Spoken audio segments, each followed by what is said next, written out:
Hi all welcome back to my YouTube channel. ಎಲ್ಲರೂ ಹೇಗಿದ್ದೀರಾ, ಚೆನ್ನಾಗಿದ್ದೀರಾ ಅಂತ ಅಂದ್ಕೊಂಡಿದ್ದೀನಿ. ಇದು ನನ್ನ ಟ್ಯೂಸ್ಡೇ ವ್ಲಾಗ್. ಯಾರ್ದಪ್ಪ ಇದು ಕೈ ಅಂತ ನೋಡ್ತಾ ಇದ್ದೀರಾ? ನಂದಂತೂ ಖಂಡಿತ ಅಲ್ಲ, ಇದು ಪ್ಲಾಸ್ಟಿಕ್ ಹ್ಯಾಂಡು. ನಾನು ಪದಾರ್ಥಗಳನ್ನು ತೋರಿಸೋದಕ್ಕೆ ಯೂಸ್ ಆಗುತ್ತೆ ಅಂತ ಬಳಸ್ಕೊಳ್ತಾ ಇರೋವಂಥದ್ದು.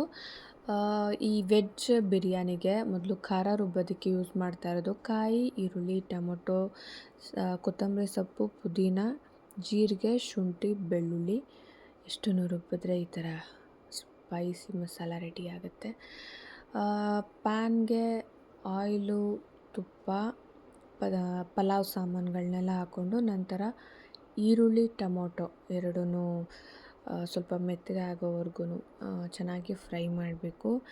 ಈರುಳ್ಳಿ ಮತ್ತು ಟೊಮೊಟೊ ಫ್ರೈ ಚೆನ್ನಾಗಿ ಹದವಾಗಿ ಆದಷ್ಟು ಒಂದು ಟೇಸ್ಟು ಚೆನ್ನಾಗಿ ಬರುತ್ತೆ. ಒಗ್ಗರಣೆಯಲ್ಲಿ ನಾವು ತರಕಾರಿನೇ ಆಗಿರಲಿ, ಈರುಳ್ಳಿ, ಟೊಮೊಟೊ ಯಾವುದನ್ನೇ ಆಗಲಿ ಬೇಯಿಸಿದಷ್ಟು ಟೇಸ್ಟು ಚೆನ್ನಾಗಿ ಬರುತ್ತೆ. ಆ್ಯಂಡ್ ಒಂದು ಬಾತು ಪಲಾವು ಎಲ್ರಿಗೂ ಇಷ್ಟ ಆಗುತ್ತೆ. ಅದರಲ್ಲೂ ಬಿಸಿ ಬಿಸಿ ಇದು ತಿನ್ನೋಕ್ಕಂತೂ ಖುಷಿಯಾಗುತ್ತೆ. ಬಾಕ್ಸಿಗೆ ಕ್ಯಾರಿ ಮಾಡೋದಕ್ಕೂ ಚೆನ್ನಾಗಿರುತ್ತೆ. ನಾನು ನಾರ್ಮಲಿ ಮಾರ್ನಿಂಗ್ ತಿಂಡಿನೇ ಮಧ್ಯಾಹ್ನ ಕ್ಯಾರಿ ಮಾಡ್ತೀನಿ ಬಾಕ್ಸಿಗೆ. ತರಕಾರಿಗಳೆಲ್ಲ ಸ್ವಲ್ಪ ಫ್ರೈ ಆದ ನಂತರ ಖಾರ ರುಬ್ಬಿರೋ ಅಂಥದ್ದನ್ನು ಹಾಕಿಬಿಟ್ಟು ಎಷ್ಟು ಬೇಕೋ ಅಷ್ಟು ನೀರನ್ನು ಹಾಕಿ ಅಕ್ಕಿಯನ್ನು ಹಾಕಿ ಬಾತ್ ಥರ ಮಾಡ್ತಾ ಇರೋಂಥದ್ದು. ಈ ಥರ ಹದವಾಗಿ ಅಕ್ಕಿ ಬೇಯೋವರೆಗೂ ಪ್ಯಾನ್ನ ಮುಚ್ಚಿಟ್ಟು ಈ ಥರ ಬೇಯಿಸಬೇಕು. ತುಂಬ ಚೆನ್ನಾಗಾಗಿತ್ತು ಬಾತು.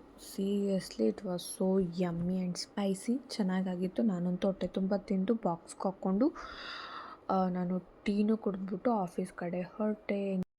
ಹಳೆ ರಿಕ್ವೈರ್ಮೆಂಟ್ಸ್ ಜೊತೆ ಒಂದು ಹೊಸ ರಿಕ್ವೈರ್ಮೆಂಟ್ ಬಂತು ಬ್ಯಾಂಗ್ಳೂರ್ ಮ್ಯಾನುಫ್ಯಾಕ್ಚರಿಂಗ್ ಇಂಡಸ್ಟ್ರಿಗೆ. Inside sales engineer, senior engineer ಪೊಸಿಷನ್ಗೆ ವರ್ಕ್ ಮಾಡಿದ್ವಿ. ವರ್ಕ್ ಎಲ್ಲ ಮುಗಿಸ್ಕೊಂಡು ಆದಷ್ಟು ಬೇಗನೆ ಮನೆಗೆ ಹೋದ್ವಿ. ಆ ಚಾನಲ್ನ ಸಪೋರ್ಟ್ ಮಾಡಿ, ಲೈಕ್ ಮಾಡಿ, ಶೇರ್ ಮಾಡಿ. Thank you.